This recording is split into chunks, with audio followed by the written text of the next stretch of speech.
আসসালামু আলাইকুম। আচ্ছা, মাসুক ভাই আপনাকে যুক্ত করেছি। মাসুক ভাই, আপনি কি একটু কথা বলবেন? জি, মাসুদ বলছিলাম। হ্যাঁ, মাসুক ভাই, ভালো আছেন আপনি? জি, আলহামদুলিল্লাহ মোটামুটি ভালো আছি। ভালো আছেন? হ্যাঁ, হ্যাঁ, ভালো আছি। তাহলে মাসুক ভাই আপনি থাকেন, আমরা একটু এই যে দেখেন একজন জিহাদি আবার দেখেন, এই যে জিহাদিগুলা প্রতিদিন আমাকে মানে মেসেজ দেয় এবং হুমকি-ধামকি দেয়।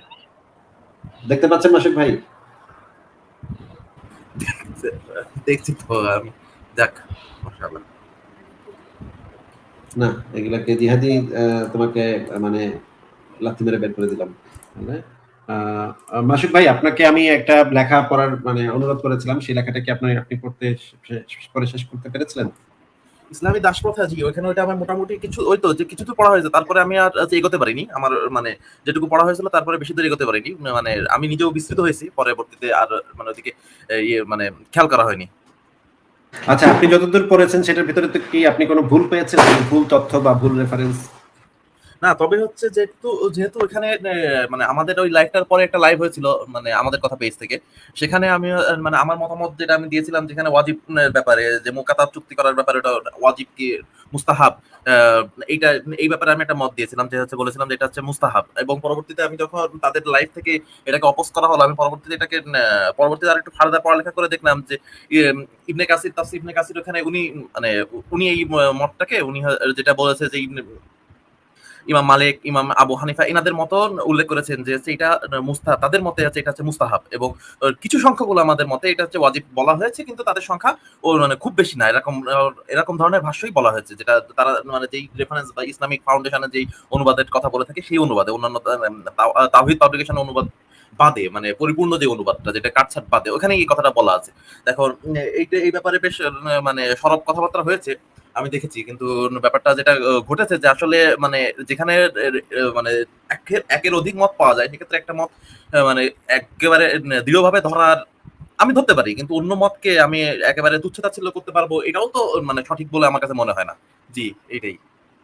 কিন্তু মানে এই যে মুকাতাব চুক্তি বিষয়টা নিয়ে যদি তাহলে আপনি আমাদেরকে একটু বলেন যে মুকাতাব চুক্তিটা জিনিসটা হচ্ছে এটা যে মনে করেন আমার একজন দাস আছে। দাসের বাজার মূল্য মনে করেন এই মুহূর্তে বাজার মূল্য হচ্ছে ৫ লক্ষ টাকা। সেই দাস আমাকে যদি এই অফারটা দেয় যে এই তার বাজার মূল্য তো ৫ লক্ষ টাকা। সে যদি আমাকে ৬ লক্ষ টাকা দেয় এবং আমার সাথে যদি ১ বছরের চুক্তি করে, ১ বছরে যদি আমাকে ৬ লক্ষ টাকা পরিশোধ করবে এরকমের একটা চুক্তি করে আমার সাথে, তাহলে তো এইখানে আমার কোনো তো লস নাই, তাই না? এখানে লস আছে তবে এখানে বক্তব্য আছে যদি সে ৬ লাখ টাকাও দিতে চায় কিন্তু এখানে আল্লাহ সুবহানাহু ওয়া তাআলা যেখানে কোরআনের আয়াতের মধ্যে যে জিনিসটা বলছেন যে যদি তুমি তাদের মধ্যে কল্যাণ দেখো কোনো খয়ের যেটা শব্দটা ব্যবহার করেছে যদি কোনো কিছু দেখো এরকম কোনো উত্তম কিছু দেখো এটা তাফসীর করা হয়েছে এটা সত্যবাদীতা আমানতদারি এইটা কিন্তু এখানে আল্লাহ তাআলা সত্যবাদীতা আমানতদারি শব্দ ব্যবহার না করে সরাসরি খয়ের কথা বলেছেন। এখন আপনি হচ্ছে সে ৫ লাখ টাকা তার বাজার মূল্য আছে অথচ সে ১০ লাখ টাকা আপনাকে দিতে চাইলো সাপোজ সে যদি ১০ লাখ টাকা আপনাকে দিতে চায় অতঃপর যদি হচ্ছে সে আপনি জানেন যে তাকে যদি আপনি মুকাতাব চুক্তি করেন এবং সে মানে নগদই মনে করেন যে আপনাকে পরিশোধ করে দিল দিয়ে মুক্ত হয়ে গেল। এখন বা মুকাতাবের মধ্যে এক বছর পরে যে সে মুক্ত হলো। হয়ে আপনি জানেন যে এখন আপনার শত্রুপক্ষ সাথে আপনার সে তাদের সাথে যুক্ত হবে, যুক্ত হয়ে আপনার সাথে যুদ্ধে লিপ্ত হবে। এই অবস্থায় কি আপনি তার সাথে মুকাতাব চুক্তি করবেন কিনা? এই অবস্থায় তো আপনার এক্সাক্টলি, না। এক্সাক্টলি। আমি আপনাকে এই পয়েন্টটাতেই আমি আসতে চেয়েছিলাম। আমি আসলে একটু ঘুরে এই পয়েন্টেই আসতাম। আপনি আগে চলে আসছেন মাসুদ ভাই।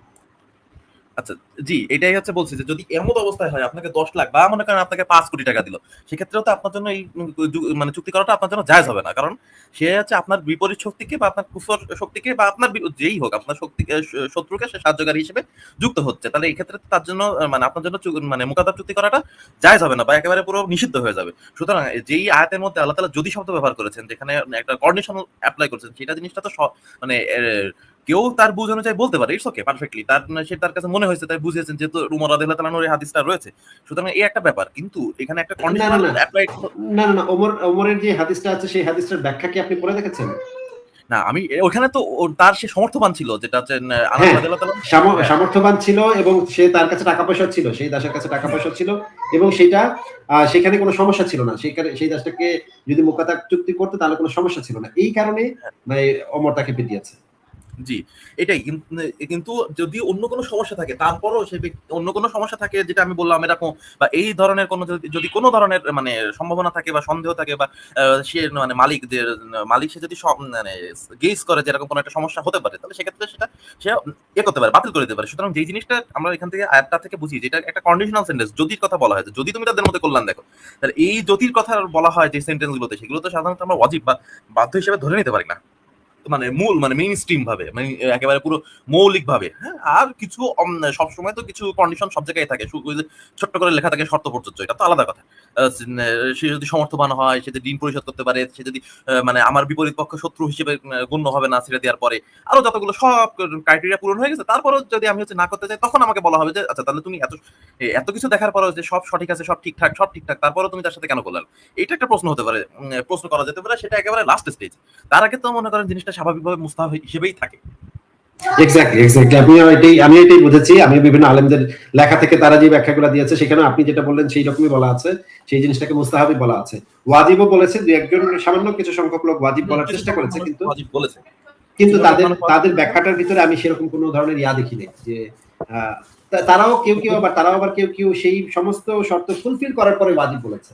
হ্যাঁ, এই যে হ্যাঁ, ইমাম সেই মালিকের শর্ত কথা আমি তো বললেন। বললাম যে একটা ব্যক্তি মানে একটা মানুষ মানে একজন দাস, সে হচ্ছে সমর্থবান, তার উপার্জন করার ক্ষমতা আছে, সে দক্ষ, মানে কোনো একটা বিষয়ে এক্সপার্টাইজ আছে তার কোনো সেরকম একটা বিষয়। তারপর সে হচ্ছে মুমিন, যেটা ব্যাপারটা হতে হবে যে আমার শত্রু পক্ষের সাথে আমার সাথে এসে যুদ্ধ করবে না, এরকম আরো অন্যান্য যত রকম হচ্ছে মানে ক্রাইটেরিয়া, মানে ওই সময় মানে ইন দ্য প্রেজেন্ট সিচুয়েশনে যেসব মাথায় আসতে পারে বা সামনে আসতে পারে, সবার সাথে আলোচনা করে যেগুলো সামনে উত্থাপিত হতে পারে, এই সব চুক্তিগুলো, সব ব্যাপারগুলো যদি মানে পুঙ্খানুপুঙ্খভাবে পূরণ হয়ে যায়, তখন আল্লাহ তাআলা যেটা বলছেন যে যদি তুমি তাদের মধ্যে কল্যাণ দেখো, তাহলে তুমি তাদের সাথে করো।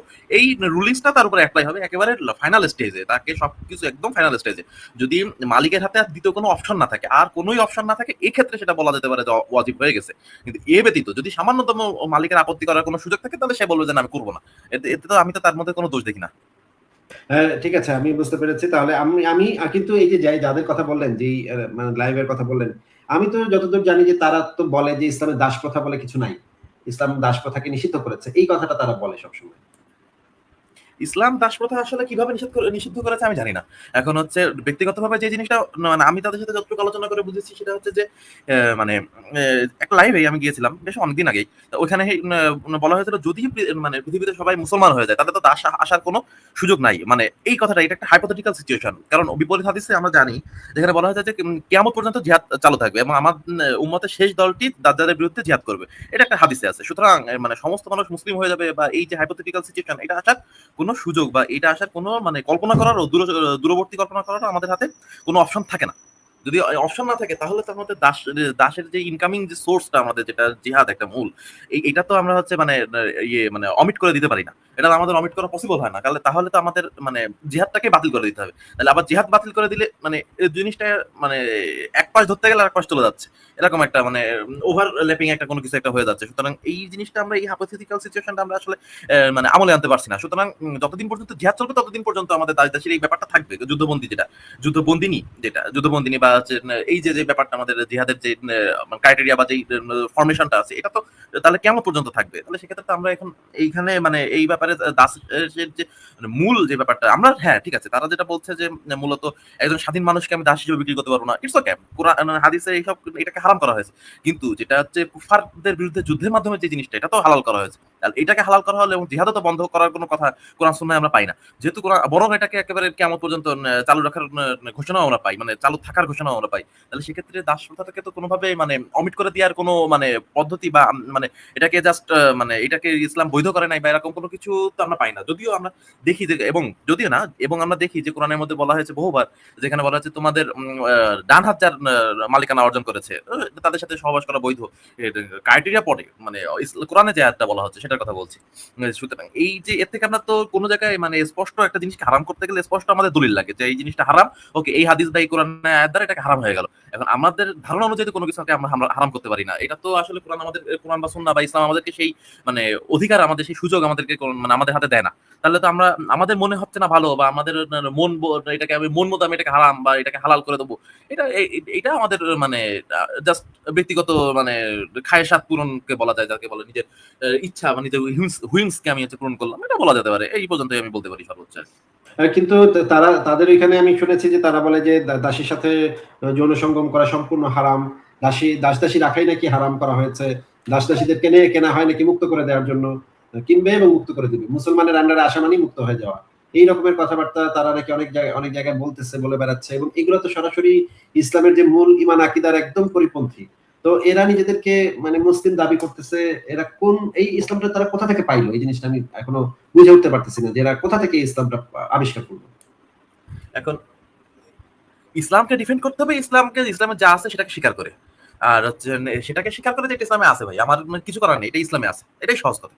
এখন আমার মানে আমি এটাও ছাড়তে পারলাম না। মানে ওই যে কি যেন মানকি ট্র্যাপ বলে একটা ব্যাপার আছে। আমি যেন সেদিন আজকে না কবে যেন পড়লাম যে একটা ছোট ফুকোর মধ্যে একটা জায়গায় মানকি বানরের জন্য কিছু বাদাম রাখা হয়। সেই বাদামটা নিতে চায় আর মানে হাতটা মানে খুলতে পারে না। তখন হাতও খুলবে না আর হাত বেরোবেও না। মানে ব্যাপারটা এরকম যদি হয়ে যায় তাহলে সেক্ষেত্রে তো মানে জিনিসটা হবে না। মানে আমাকে অবশ্যই বুঝতে হবে জিনিসটা যে আমি কি ধরতে চাচ্ছি, আর কি ধরতে চাচ্ছি আর আমি এর এগেইনস্টে কি ছাড়তে হবে।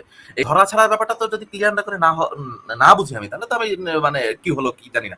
আল্লাহই ভালো জানে। যাই হোক, যে যে জিনিসটা মূল ব্যাপার বা যে জিনিসটা মূল ব্যাপার আমাদের বলা এখানে দরকার, মূলত আমার বলা দরকার যে দাস-দাসীর ব্যাপারটা ইসলামে হচ্ছে ইসলাম দাস-দাসীকে মুক্ত করার জন্য ইন্সপায়ার করেছে। ইসলাম দাস-দাসীকে বলেছে যে মুক্ত করলে এত সোয়াব, মুক্ত করলে এইটা তুমি পাবা।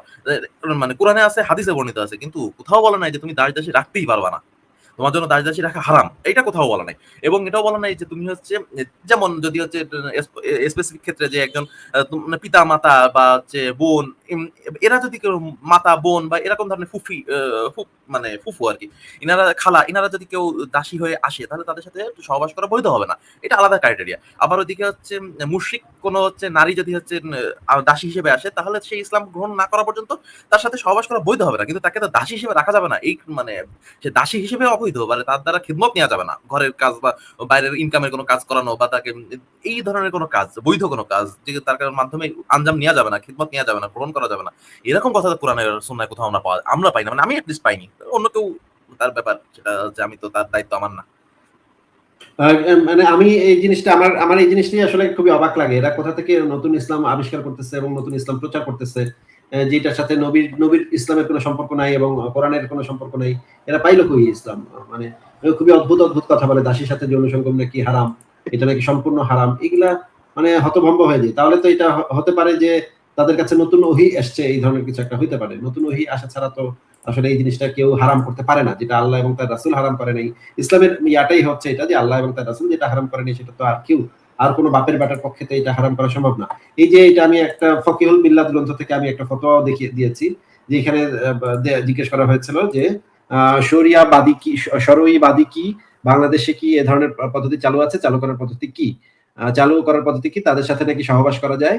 উত্তর দিয়েছেন, মুফতি সাহেব উত্তর দিয়েছেন, যেখানে শরিয়া ভিত্তিক জিহাদ হয় এবং মুসলমানের হাতে কাফের বন্দী হয় এবং সমস্ত বন্দীকে আমিরুল মুমিনিন গাজীদের মধ্যে বন্টন করে দেয়। এই ধরনের পুরুষ বন্দীকে গোলাম বলা হয় এবং মহিলা বন্দীকে বাদী বলা হয়। এই সমস্ত বাদীকে অন্যের নিকট বিবাহ শাদী না দেওয়া পর্যন্ত মালিক তাদের সাথে সহবাস করতে পারবে।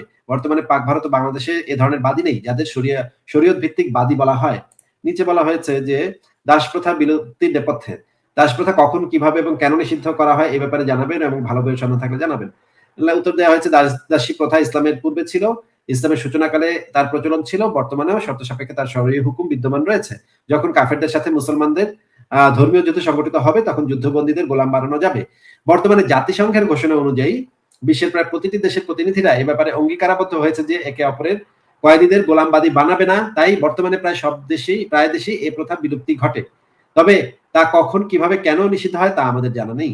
এই মানে ফতোয়াটা দেওয়া হয়েছিল। এবং একই সাথে আরেকটা জিনিস আপনাকে আমি বলতে চাই যে দাস মুক্ত করার সিস্টেমটা তো মানে জাহিলি যুগেও খুবই ভালো একটা কাজ বলেই গণ্য হতো। একটা হাদিসে আমি দেখিয়েছি যে একজন সাহাবী, মুহাম্মদের একজন সাহাবী 100টা গোলাম মুক্ত করেছিল জাহিলি সময়, জাহিলি যুগে। তখন নবীর কাছে এসে বলেছিল যে আমি তো জাহিলি যুগে 100টা গোলাম মুক্ত করেছিলাম। তখন নবী তাকে বলেছিল যে সেটা ইয়াও তুমি পাবা, সেটার জন্য তুমি মানে মানে যে মানে পুরস্কার, কিয়ামতের ময়দানে যে পুরস্কার, জাহিলি যুগে তুমি যে 100টা দাস মুক্ত করেছিল সেটার জন্য পুরস্কার সে পাবে। এই হাদিসটা আমি এই লেখাটার ভিতরে দিয়েছি। তার মানে হচ্ছে জাহিলি যুগেও দাস মুক্ত করাটা একটা ভালো কাজ বলেই গণ্য হতো। এবং আপনি নিশ্চয়ই জানেন যে আবুল আহাব সে মুহাম্মদের জন্মের সময় একজন দাসীকে মুক্ত করে দিয়েছিল এবং সে ছিল মুহাম্মদের দুধমা, দ্বিতীয় দুধমা। এটা তো আপনি জানেন, তাই না? জি। তাহলে তাহলে তো মানে মানে কাফেররাও তো মুশরিক কাফেররাও তো পৌত্তলিকরাও তো দাসমুক্ত করতো, এবং দাসপ্রথাটা সেই দাসমুক্ত করাটা সে সময় কেউ খুশি হলে, কেউ আনন্দিত হলে কোনো একটা ভালো কাজ হিসেবে দাসমুক্ত করতো। তার মানে দাসমুক্ত করাটা তো ইসলাম নতুন কোনো কিছু দেয় নাই। সেটা আগে থেকেই দাসপ্রথাটাকে ভালো কাজ হিসেবে গণ্য করা হতো। তবে হ্যাঁ, এই জিনিসটা অবশ্যই সত্য যে ইসলামের ভেতরে দাসমুক্ত করার ব্যাপারে অনুপ্রেরণা দেওয়া হয়েছে। তবে এটা কখনো এমন না যে দাসমুক্ত করতেই হবে, দাস রাখা যাবে, দাসদের সাথে শারীরিক সম্পর্ক করা যাবে, এমনকি নাবালিকা দাসী পেলেও তাদের সাথে শারীরিক সম্পর্ক করা যাবে। এই বিষয়ে হাদিসও আছে, এই বিষয়ে অনেকগুলো রেফারেন্স আমি দেখিয়েছি। তাহলে আপনি মাসুক ভাই এই লেখাটা আবার পরে আরেক সময় শেষ পর্যন্ত একটু পড়ে নিন। জি ইনশাল্লাহ আমি এটা পড়বো ইনশাল্লাহ। আর যেটা যে নাবালিকা দাসীর সাথে সহবাস করা, জি এখানে যেই ব্যাপারটা বলা হয় যে হ্যাঁ তাদের হচ্ছে মানে যৌনাঙ্গ এবং হচ্ছে তাদের বায়ুপথ একত্রিত না হয়ে যাওয়া পর্যন্ত যদি এরকম মানে সম্ভাবনা বা ভয় যদি না থাকে, তাহলে সে নাবালিকা হলেও তার সাথে সহবাস করা যাবে। মূলত ব্যাপারটা হচ্ছে এটাই, এইটুকুই মানে একটা কিন্তু কিন্তু দাসীদের ক্ষেত্রে তো এটা প্রযোজ্য না, কারণ দাসীর মালিক তো মানে ওই লোকটা। মানে মনে করেন একটা মানে নাবালিকা মেয়ের যদি আপনি দুইটা একত্র করে ফেলেন, তাহলে তো আপনার সেটার জন্য দিয়াত দিতে হবে, তাই না? সেটার জন্য জরিমানা দিতে হবে আপনার। জরিমানাটা কে পাবে বলেন তো? এখানে মানে তার তো দাসীর তার অন্য কোনো অভিভাবক নেই, তাহলে মানে সেক্ষেত্রে তো আর এখানে মানে মালিকের কাছেই চলে আসে এটা হিসেবে, কিন্তু মানে তাহলে তো তাহলে তো এটার জন্য কোনো জরিমানা নাই। এই যে মনে আচ্ছা, আপনাকে আরেকটা প্রশ্ন করি। মনে করেন পিতা তার পুত্রকে খুন করছে, এটার জন্য শাস্তি কি বলেন তো? পিতা পুত্রকে খুন করছে, তাহলে হচ্ছে সেক্ষেত্রে তো মানে মানে খুনের ইসলামের তো যেটা আছে ইয়ে আছে আপনার, ওই যদি কি বলে রক্তপণ যেটাকে বলা হয়, রক্তপণ যদি থাকে তাহলে তো সেক্ষেত্রে রক্তপণ আপনার মানে হত্যার বিনিময়ে হত্যা, আর যদি মাফ করে দেওয়া হয় তাহলে রক্তপণ, এই হচ্ছে শাস্তি। মাফটা করে মানে আপনি মনে করেন আপনি আপনার নিজের সন্তানকে হত্যা করছেন, তাহলে নিজ সেক্ষেত্রে তো মাফ সন্তানকে আমার আপনি পক্ষ হত্যা থেকে করতে করছেন। হবে। এখন আপনি এই ক্ষমাটা কে করবে? আপনি তো করবেন। হ্যাঁ, তো আমার তো হচ্ছে ছেলে তার গার্জিয়ান তো আমি, এই আর কি। তাহলে ক্ষমাটা আপনি নিজেকে দিলেন, এবং এটার জন্য কি আপনাকে কোনো পয়সা পাতিও দিতে হবে? দিলে আমার কাকে দিবেন আপনি পয়সা পাতি? তবে এখানে আমার মানে যদি এখানে মানে ব্যাপারটা যেহেতু এটা ইসলামিক খিলাফত রাষ্ট্রের কথা বলতেছি, যেখানে এখানে আমির যেটা বাইতুল মাল বলে যেটা কথা, সেক্ষেত্রে এরকম সিচুয়েশনে সাধারণত বাইতুল মালে চলে যায় যে ওই না, ব্যাপারগুলো। আপনাকে আমি দেখাচ্ছি। এই যে দেখেন, সরাসরি সহিহ হাদিসে বলা আছে ভাই এই জিনিসটা। ঠিক আছে? দেখিয়ে দিচ্ছি আপনাকে। সুনান তিরমিজি শরীফের সুনান আত-তিরমিজি শরীফের তাহকিকৃত 1400 নম্বর হাদিস। 1400 নম্বর হাদিসে বলা আছে, বাবা ছেলেকে খুন করলে তার কিসাস হবে কিনা? ওমর ইবনুল খাত্তাব হতে বর্ণিত আছে। তিনি বলেন, আমি রাসূলুল্লাহ সাল্লাল্লাহু আলাইহি ওয়াসাল্লামকে বলতে শুনেছি, ছেলেকে খুনের অপরাধে বাবাকে হত্যা করা যাবে না। দেখতে পাচ্ছেন? হ্যাঁ হ্যাঁ দেখতে পাচ্ছি। এখন আমরা নিচে আরো পড়ি। এই যে দেখেন, ছেলেকে খুনের অপরাধে বাবাকে হত্যা করা যাবে না। তারপরে এখানে আরেকটা পরের হাদিসে বলা হয়েছে, মসজিদের ভেতর হদ কার্যকর করা যাবে না, এবং ছেলেকে খুনের দায়ে বাবাকে মৃত্যুদণ্ড প্রদান করা যাবে না। নিচে যে জিনিসটা বলা হয়েছে, ইবনু মাজাহ এটা আছে, ওমর ইবনুল খাত্তাব বলেছেন, সন্তান হত্যার অপরাধে পিতাকে হত্যা করা যাবে না।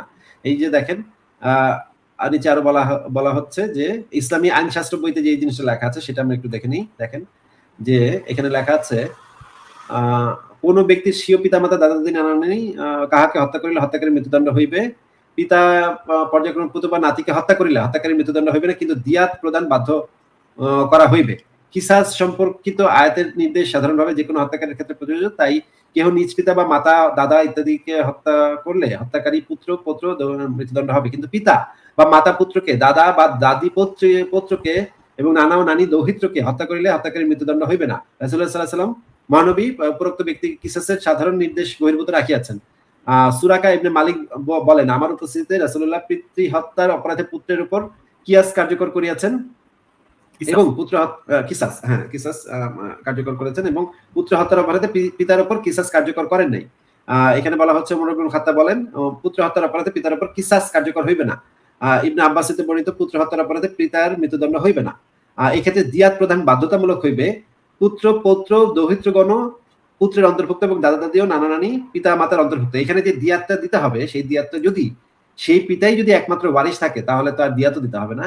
কিন্তু যদি আর কোনো ওয়ারিশ থাকে, আর কোনো মানে স্ত্রী থাকে, সেই মানে বা ছেলেটার যদি স্ত্রী থাকে, তখন দিয়াত দেওয়ার বিধান আছে। সেই জিনিসটা আরো আমরা নিচে মানে এটা হচ্ছে কি খলিফা দ্বিতীয় খলিফা ওমরের আমলে এই জিনিসটা বাস্তবায়ন করা হয়েছিল।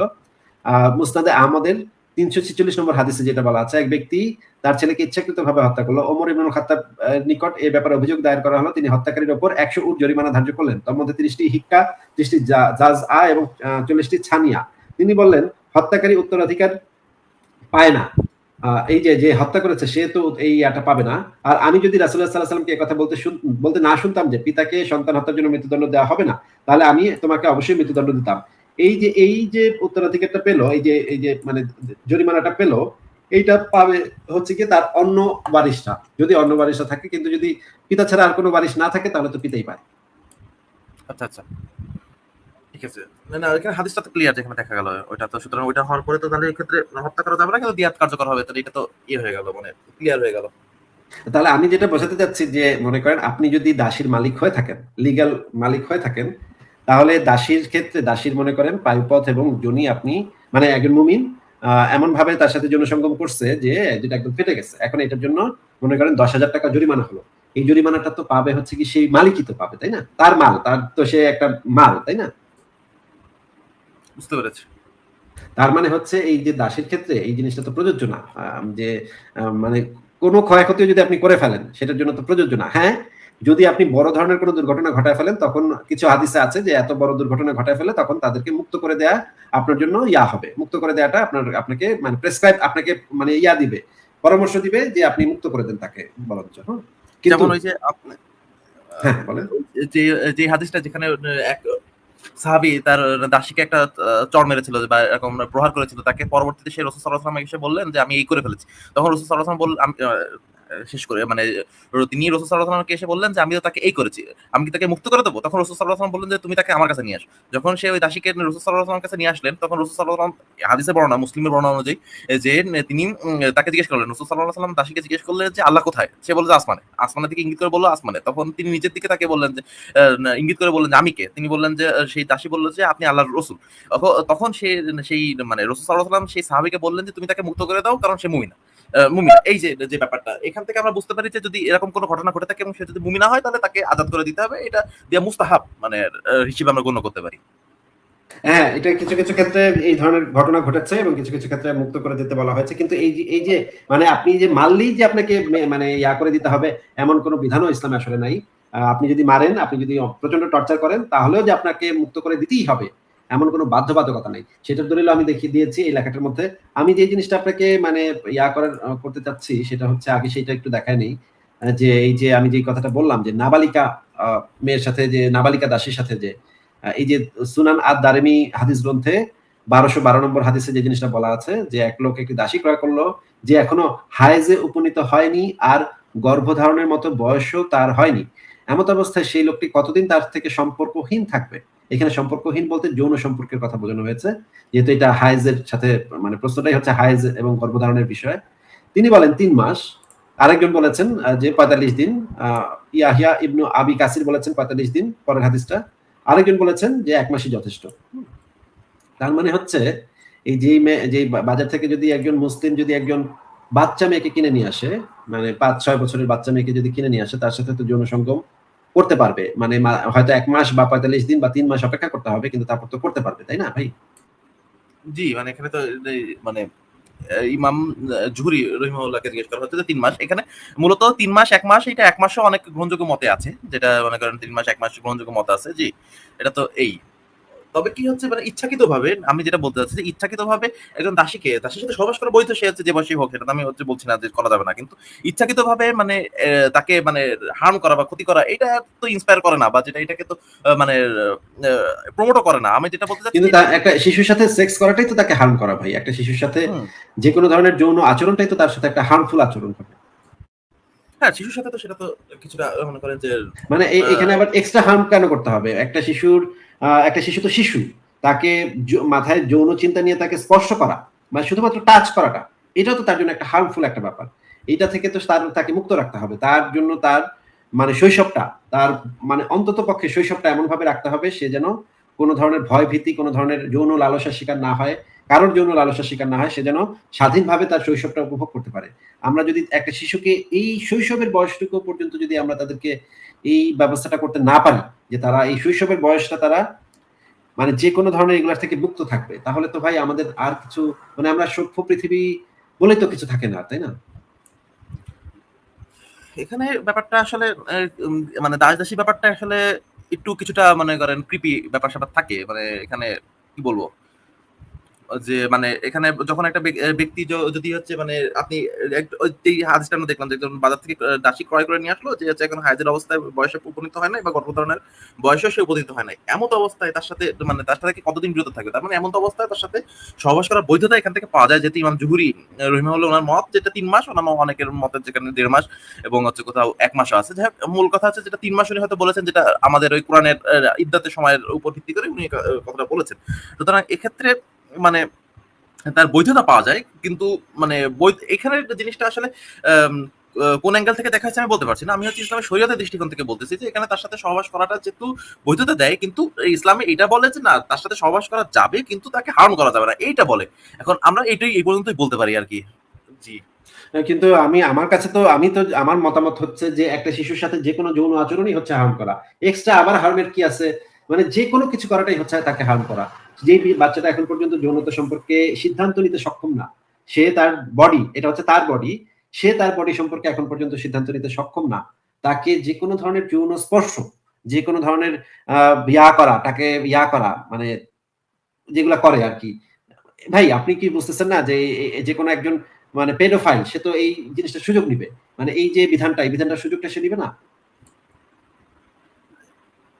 উম, এখানে মনে করেন যেটা মানে সুযোগ, তো মনে করেন যে আমি একটা কথা বলি যে আমার এই যে ইসলামে যে বোরকা পরা, যে নিকাব পরার যে ব্যাপারটা আছে, এটা তো সুযোগ নেওয়া হচ্ছে ভাই, হচ্ছে না?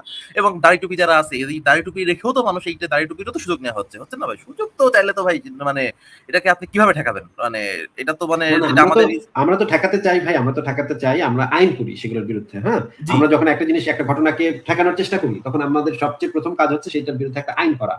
যদিও আইন করলেও আমরা সবসময় ঠেকাতে পারি না, কিন্তু আইনটা হচ্ছে একটা প্রাইমারি কাজ, যে আইন করে দিচ্ছি। এখন আইনটা যদি বাস্তবায়ন না হয় তখন তো আমরা চেষ্টা করি বাস্তবায়ন করতে, কিন্তু বাস্তবায়ন না হলে তো আর কিছু করার থাকে না। কিন্তু অন্তত পক্ষে আমাদের কাছে যদি একটা আইন থাকে, যে এটার বিরুদ্ধে যদি একটা আইন থাকে যে এই ধরনের কাজ যদি কেউ করে তাহলে আমরা আইনগতভাবে তার বিরুদ্ধে ব্যবস্থা নিতে পারবো। এই জিনিসটা তো আমাদের থাকে না। তাহলে শরিয়া কায়েম হইলে, শরিয়া আইন যদি দেশে কায়েম হয়, তখন তো আমাদের এই স্কোপটুকু থাকবে না যে এটার বিরুদ্ধে আমরা একটা আইনও করতে পারবো না।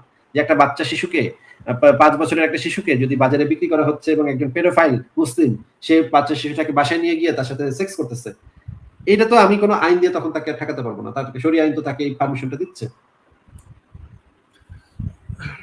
এখানে মানে জি, আপনার হচ্ছে মূলত, তবে খলিফার হাতেও মানে খলিফার হাতে যে ব্যাপারগুলো, মানে যে ব্যাপারগুলো ইসলাম উন্মুক্ত রেখেছে, সেখানে এই ব্যাপারটা খলিফার হাতে থেকে যায় ইসলামী শরিয়ায়। যে সে তাকে একটা সমাজ ব্যবস্থা, যেমন ধরেন মনে করেন আপনি উদাহরণস্বরূপ বলি যে মনে করেন আপনার রাস্তায় গাড়ি কোন দিক থেকে চলবে, উদাহরণস্বরূপ বাংলাদেশে যেরকম বাহাতের দিকে আপনার চলে, কিন্তু অন্যদিকে অন্যান্য দেশে কিন্তু এই আইনটা নেই। সুতরাং খলিফাদের হাতে এই ব্যাপারগুলো থাকে, আমি উদাহরণস্বরূপ কিন্তু বললাম just। কিন্তু কিন্তু খলিফা যেই জিনিসগুলা কোরআন এবং হাদিস দ্বারা নির্ধারিত, সেগুলো তো খলিফার হাতে থাকে না ভাই। না না, তা তো থাকবেই না। এটা তো এই যে এই হাদিসটা আমি দেখালাম আপনাকে একটু আগে, এটা একটা সহি হাদিস। এখন এই হাদিস যদি সহি হয় তাহলে তো খলিফার পক্ষে সম্ভব না এটা, মানে নাবালিকা শিশু দাসীর সাথে যৌনকর্ম করা, এটা বন্ধ করা বা এটাকে ইলিগাল করা, এটা তো পৃথিবীর কোনো মুসলিম খলিফার পক্ষে সম্ভব হবে না করা। যেমন ভাই হচ্ছে, হ্যাঁ, এটা আপনি যেমন আপনি রাসূল সাল্লাল্লাহু আলাইহি ওয়াসাল্লামের মৃত্যুর সময় ওসিয়াতটা আপনি দেখেছেন নিশ্চয়ই। ওখানে তিনি বলেছেন যে এবং তোমাদের অধিকারভুক্ত দাসীদের ব্যাপারে, দাস-দাসীদের ব্যাপারে এই কথাটা তিনি নামাজ 3 বার পড়ার পরে এই কথাটা তিনি বলে গেছেন।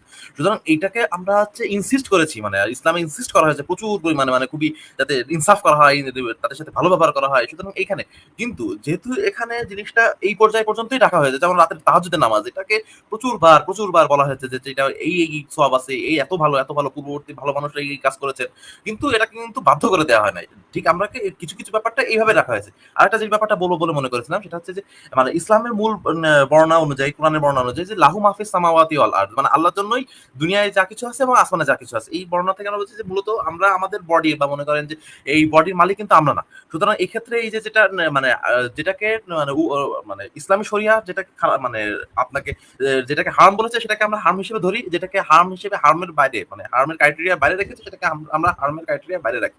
এই যেহেতু হচ্ছে মনে করেন ওই হচ্ছে মূলনীতি যেটা কোরআনে বর্ণিত, ওইটাই আমাদের মূলনীতি। সুতরাং এই তাহলে অনুযায়ী আমরা তাহলে ভাই আমরা হার্ম ধরবো যখন হচ্ছে সেই মেটার জনিপথ এবং বায়ুপথ দুটা একাকার হয়ে যাবে এবং মাঝখানে কোনো আড়াল থাকবে না, তখন আমরা জিনিসটাকে হার্ম ধরবো। আর এর আগ পর্যন্ত আমরা তো আর হার্ম ধরতে পারতেছি না এটাকে, নাকি? মোটামুটি রকম ভাবে একটা মানে মোটা দাগে এটাই বলা যায়। তো এটা ভাই কেমন একটা বিভৎস ব্যাপার হলো যে একটা, আমরা যদি এটা আসলে মানে মানে যেটা যাই হোক, মানে আমরা মানে এর মানে এর বাইরে বলার আমাদের কোনো মানে ইয়ে নাই, মানে এখতিয়ার নাই। আমি তো ভাই মানে আমার পৃথিবীর কোনো দেশে এই সিস্টেম চাইবো না। আমি স্ট্রেইট বলবো যে না, এই শরীয়তি আইন নো, এটা কখনো হইতে পারে না। এই শরীয়তি আইন এই কোনো সভ্য সমাজে চলতে পারে না। আমাদের শিশুদের প্রোটেক্ট করতে হবে। আমার বাচ্চা, আমার একটা মেয়ে হইলে আমি তো চাইবো যে যে কোনো ভাবেই হোক সে, মানে মনে করেন একটা কাফেরের মেয়ে তো আমার মেয়ের মতোই, তাই না? কাফেরের মেয়ে তো আর আমার মেয়ের ভিতরে তো কোনো মানে বেসিক তো কোনো পার্থক্য নাই। তা একটা কাফেরের মেয়েকে যদি বাজারে তোলা হয়, এবং ইনফ্যাক্ট আমি তো একজন কাফের, আপনাদের দৃষ্টিতে আমি তো একজন কাফের, যদি আমার জন্ম একটা মুসলিম পরিবারে, কিন্তু এখন তো আমি কাফের। আমার মেয়েকে যদি বাজারে বিক্রি করা হয়, আমার 5 বছরের মেয়েকে যদি বাজারে বিক্রি করা হয়, এবং সেই 5 বছরের মেয়েকে যদি একজন 50 মানে হুজুর যদি এসে কিনে নিয়ে তার সাথে এটা এই কাজ করে, আমি তো মানে একে মেরা ফেলবো, স্ট্রেট মেরা ফেলবো ওই লোককে, হ্যাঁ? এবং আমার তাতে যা হয় হবে, আমি তো স্ট্রেট মেরা ফেলবো। কিন্তু এই জিনিসগুলা কত কিরকমের, কত অমানবিক না? আপনি কি মনে করেন না এই জিনিসগুলা এরকম হওয়াটা তো উচিত না? এরকম আপনি ধর্মটাকে একটু আলাদা রেখে আপনি একটু কি প্রশ্নের উত্তরটা দিতে পারেন মাসুদ ভাই? তবে ব্যক্তিগতভাবে ভাই আমি যদি বলি, হ্যাঁ, আমার যদি মনে করেন এরকম সিচুয়েশন হয়, তবে অবশ্যই মানে একটা শিশুকে যদি সে 5 বছর 6 বছর বয়স হয়, আমি তো অবশ্যই মানে জিনিসটাকে আমি তো দেখবো যে তাকে সে আমার সামনে ঘুরতেছে। এইটুকুটা বাচ্চার সাথে আমি হচ্ছে কি করব, কেন করব? আমার কি করা আমার জন্য ব্যক্তিগতভাবে ঠিক হচ্ছে কিনা এগুলো তো আমার বিবেচনায় আমি আনবো। শুধুমাত্র শরিয়াত আছে বলে আমি শরিয়াতে অনেক কিছু আছে। শরিয়াতে এই যে স্ত্রী প্রহার করাও আছে। রাসূল সাল্লাল্লাহু আলাইহি ওয়াসাল্লাম কিন্তু করেন নাই। তাহলে এই ব্যাপারটাও তো মানে না, না, আমাদের করেছে, মাথায় রাখতে হবে। করেছে, প্রহার করেছে। আমি আপনাকে দেখাবো একটু পরে। হ্যাঁ, আপনি বিশেষ করেন। হ্যাঁ।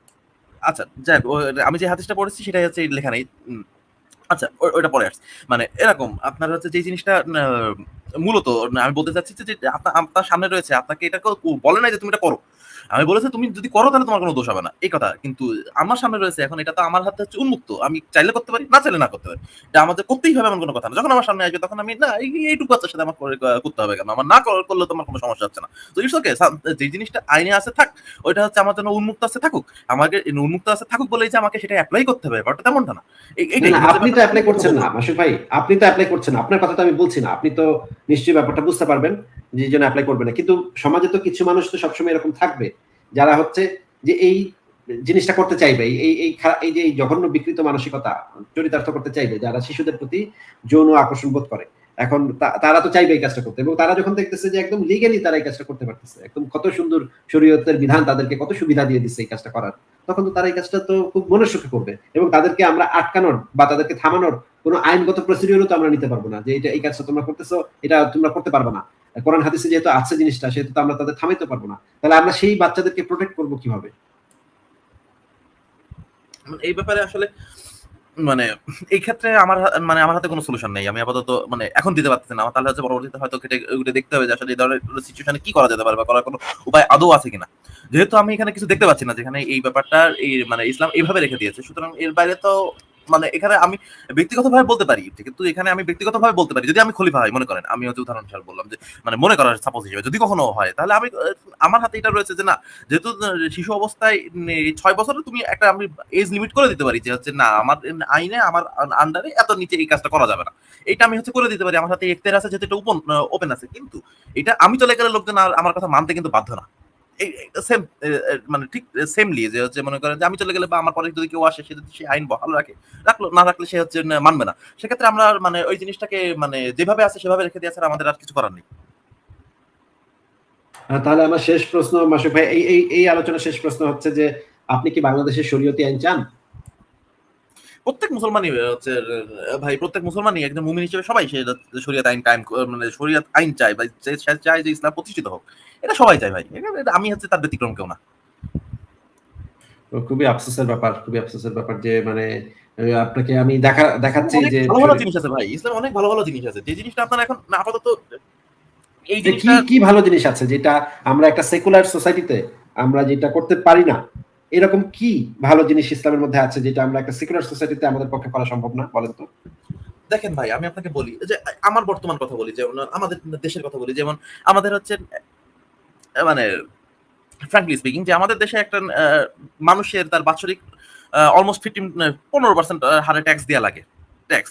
এখন এই যে ট্যাক্সটা ইসলামেও কিন্তু জাকাত আছে। কিন্তু সেটাকে একটা খাত নির্ধারিত করা আছে এবং পরিমাণ কিন্তু খুব কম 2.5%। আর জিজিয়ার কথা বলছি না, আমি জাকাতের কথা বলছি। এখন এই এমত অবস্থায় দেখেন আপনি হচ্ছে এই যে 15% ইভেন আপনাদের দেশে দেখেন সেটা কিন্তু অনেক বেশি। সে এই যে জিনিসটা, এই আপনি যেই টাকাটা দিচ্ছেন, এই টাকাটা কোথায় খরচ হচ্ছে এটা কিন্তু আপনি এনশিওর করতে পারছেন না। মানে আপনার কিন্তু দায়, মানে আপনার টাকাটা মনে করেন আমি টাকা দিলাম, আমার মনে করেন মাসিক ইনকাম ৳১,০০,০০০। সাপোজ আমার ৳১৫,০০০ দিয়ে দেয়া লাগলো। বছরে হচ্ছে ১৫ গুণ ১২। এই পরিমাণ টাকা আমাকে দিয়ে দেয়া লাগছে। এই যে টাকাটা, এই টাকাটা কিন্তু যে দায়িত্বশীল আছে সে ইচ্ছামত খরচ করছে।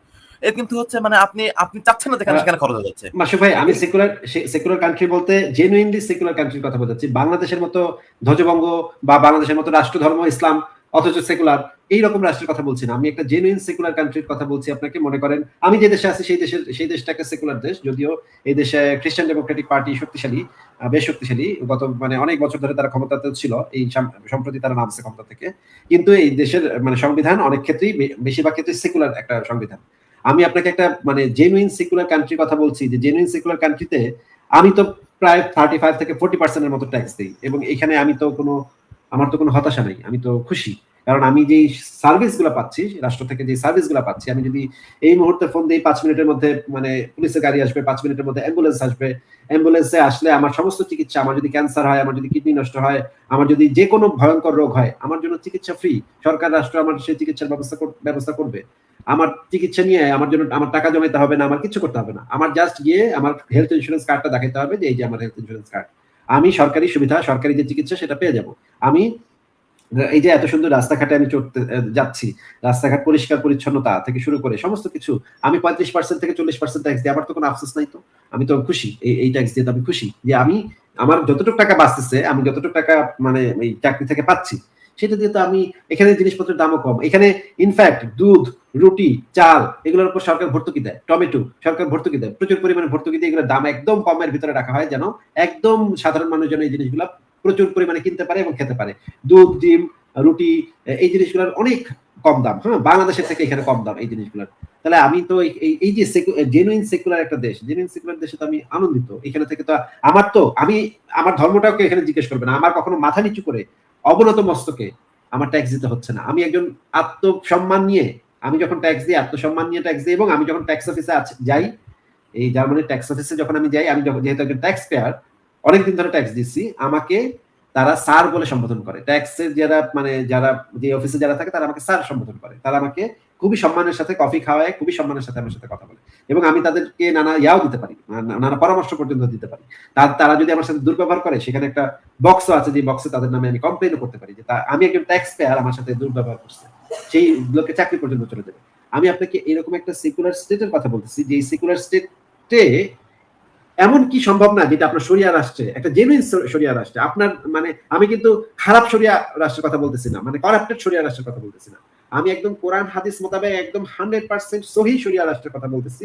আপনি একটু সহি শরিয়া রাষ্ট্রের সাথে সহি সেকুলার রাষ্ট্রের একটু কম্পেয়ার করে আমাকে একটু বুঝান, যে সহি মানে একদম ভালো একটা সেকুলার রাষ্ট্রে কি সম্ভব না যেটা শরিয়া রাষ্ট্রে সম্ভব। এখানে ভাই হচ্ছে যে জিনিসটা আমি মনে করি যে মানে আপনি যেটা বললেন যে একটা শরিয়া রাষ্ট্রও কিন্তু এটা এনশিওর করতে পারে, কিন্তু তারপরেও কিন্তু শরিয়া রাষ্ট্র আপনার উপর ট্যাক্স আরোপ করতে পারবে না। মানে একজন মুমিন এর কথা বলছি, যে আমি যদি একটা শরিয়া রাষ্ট্রে যাই, শরিয়া রাষ্ট্রে বা আমার দেশে যদি শরিয়া কায়েম হয়, তাহলে সেক্ষেত্রে কিন্তু এমনটা হবে না যে মাসুকিন আবরার আমাকে হচ্ছে মানে 20% দিতে হলাম, বাংলাদেশের মতো 15% দিতে হলাম, ট্যাক্স দেওয়া লাগবে না। আপনার শুধুমাত্র জাকাতটা দিলেই হচ্ছে, এর বাইরে আপনার কিন্তু হচ্ছে আর কোনো কস্টিংস নাই। তাহলে দেখেন আপনি আবার কিন্তু হচ্ছে আপনার নাগরিকের উপরে উমর রাদিয়াল্লাহু তাআলা ওই কথাটা আপনি জানেন, যেখানে উনি বলছেন যে অমুক জায়গায় একটা গাধাও যদি পা পিছলে পড়ে যায় তাহলে সেই দায় আমার। এটা হচ্ছে সহি শরিয়া রাষ্ট্রের কথা বলা হচ্ছে। তাহলে হ্যাঁ, ইসলামের যে জিনিসটা, ইসলাম যে জিনিসটাকে ভালো বলে গণ্য করেছে সেটা ভালো বলে আমরা গণ্য করি, যেটাকে খারাপ বলে গণ্য করেছে সেটা খারাপ বলে আমরা গণ্য করি।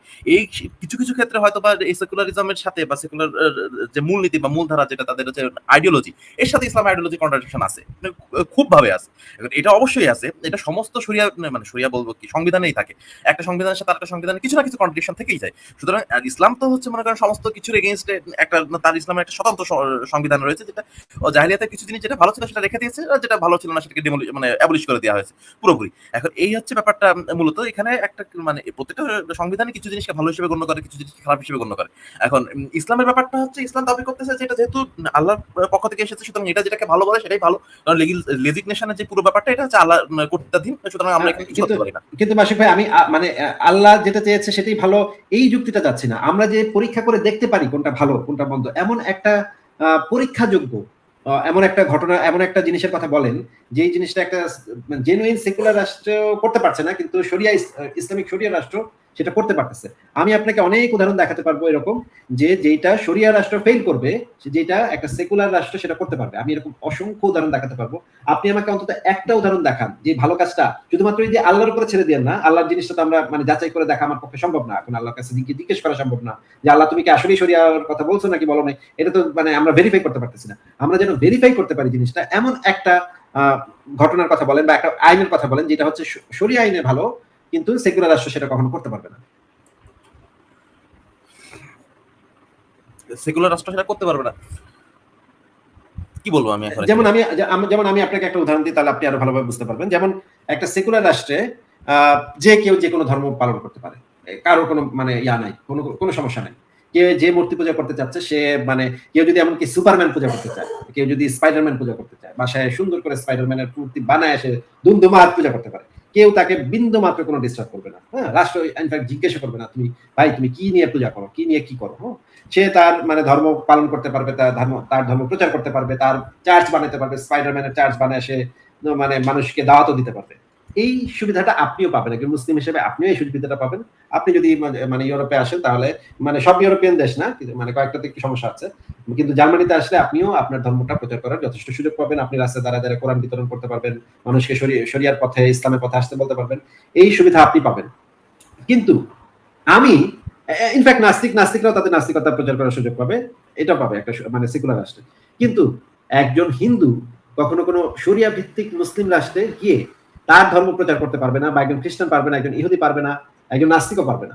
এই নাস্তিকরা তো থাকতেই পারবে না, নাস্তিকদের তো মেরেই ফেলা হবে, মানে মুসলমান থেকে নাস্তিক হইলে তাদেরকে তো মেরেই ফেলা হবে।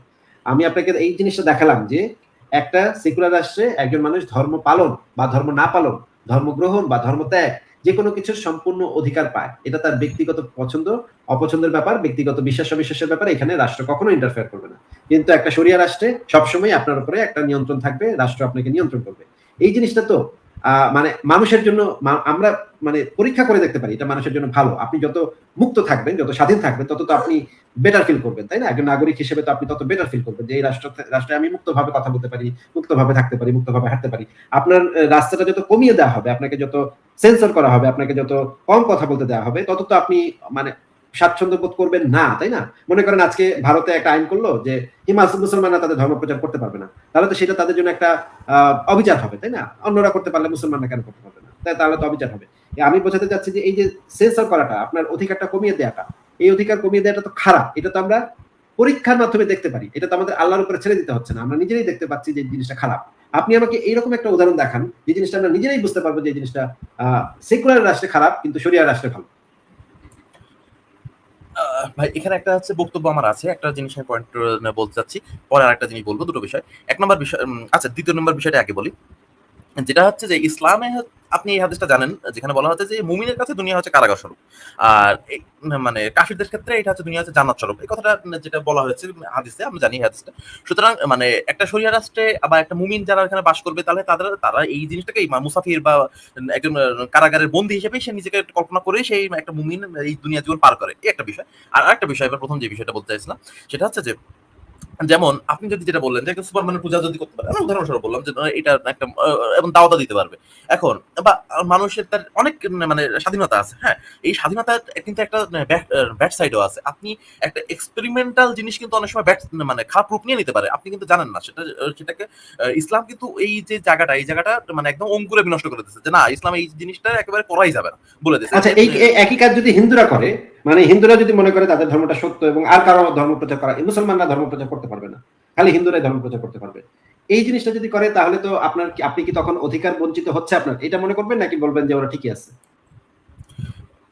এক্ষেত্রে মনে করেন যে ব্যাপারটা আমি বলবো যে না, আমার তো মানে আমার এক্ষেত্রে কি বলবো যে আমি হচ্ছে ওদের দেশে যদি মনে করেন আমাদের দেশে যদি হিন্দুরা এই জিনিসটা করে যে তুমি হচ্ছে এটা প্রচার করতে পারবা না, তাহলে সেক্ষেত্রে মানে আমাদের হাতে মানে ফেরেশতারা এই মানে কোরআনের আয়াত অনুযায়ী যেটা আমরা জানি সেখানে বলছে যে কিছু মানুষ আছে যাদের জান কবজ করার সময় মানে তাদের মৃত্যু ঘটানোর সময় ফেরেশতারা তাদেরকে জিজ্ঞেস করবে যে তারা ফেরেশতাদেরকে বলবে যে আমরা তো দুনিয়া অপ্রেসড ছিলাম, আর কিন্তু তখন ফেরেশতারা তাকে বলবে যে তুমি আল্লাহর জমিন কি তোমাদের জন্য প্রশস্ত ছিল না যে তোমরা সেখানে হচ্ছে হিজরত করে চলে যেতে পারতে। ব্যাপারটা কিন্তু এটা হচ্ছে আমার উপর না মানে না আমি না তখন না না না ভাই, ওইটা বুঝতে পেরেছি, ওইটা আমি জানি যে ওইখানে তো আপনারা অবশ্যই হিজরত করে অন্য কোথাও চলে যেতে চেষ্টা করবেন, বা ওইখানে কথা বলতে না পারলে বা আপনারা ধর্ম প্রচার করতে না পারলে তো আপনাদের সমস্যা তো হবে। আমি জিজ্ঞেস করেছি সমস্যা তো হবে, তাই না? আপনার জি সমস্যা তো হবেই। আমি আমার যে কাজ সেটা তো মানে করা আপনি যেতে আপনার হবে। ধর্ম প্রচার করতে পারছেন না একটা হিন্দু রাষ্ট্রে বসে, বা একটা খ্রিস্টান রাষ্ট্রে বসে আপনি আপনার ধর্ম প্রচার করতে পারছেন না। আপনার রাইট তো এখানে ভায়োলেট হচ্ছে নাকি? হ্যাঁ, ইসলামিক রাইট আমার হচ্ছে ধর্ম প্রচারের যে ইসলামিক রাইটটা সেটা আমার ভায়োলেট হচ্ছে আমি যেটা করতে চাচ্ছিলাম। তাহলে যে একই রাইট তো তারাও চাইতে পারে, তাই না? তারাও তো চাইতে পারে যে তারাও আপনার শরিয়া রাষ্ট্রে নাস্তিকতা প্রচার করবে বা হিন্দুত্ববাদ প্রচার করবে। সেটা আপনি দিতে চান না তাদেরকে। কিন্তু তারা যদি আপনার রাইটটা ভায়োলেট করে তখন আপনি ভাববেন যে আপনার রাইটটা ভায়োলেট হইছে।